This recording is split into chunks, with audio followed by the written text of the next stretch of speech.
First time I ever used a sewing machine, and I remember sitting on my mother's lap in front of a treadle Singer sewing machine and sewing, and I was pushing the stuff through and she was pedaling the pedal, and that's my first sewing experience that I remember. I don't remember sewing a lot by hand when I was little until I was older. I remember that when I went to college, I had made almost all my outfits that I took with me to college, that I'd sewn those myself. My mom had helped me learn how to sew. So I mostly learned from my mom, who taught me to be a creative person, that it was okay to express yourself, and if it didn't turn out, it's still okay. And so,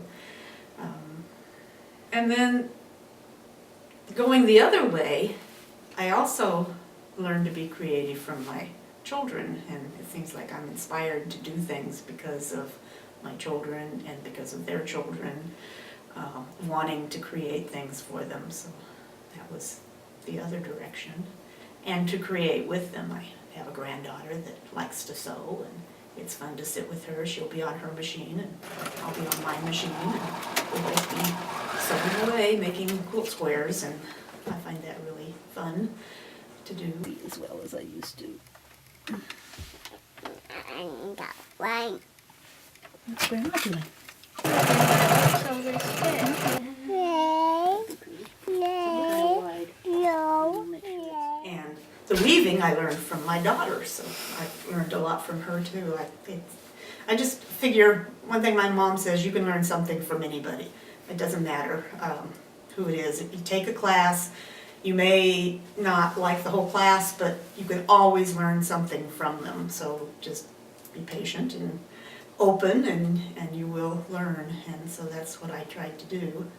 I've gone through being a watercolorist to a sumi painter to a fiber artist to a quilter, and I like to do a lot of different things. I like creating because it puts you in another zone, which is kind of a catchword right now, being in the zone, but it puts you in a zone to where nothing registers except for what you're doing. You're just in this other world, and time is different, and your concentration is different, and your mood is different, and you just, it's just a great, exhilarating feeling to be there.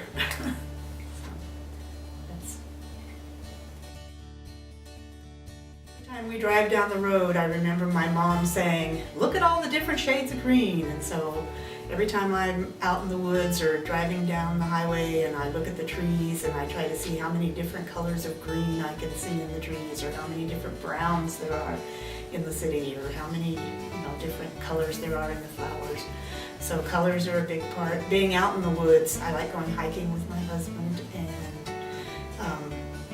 the reason I like going hiking with him is because he stops and looks at things, and so that gives me a chance to stop and really study things in the environment around the trails.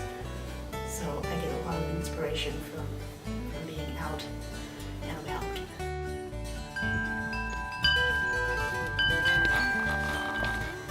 I think happy thoughts.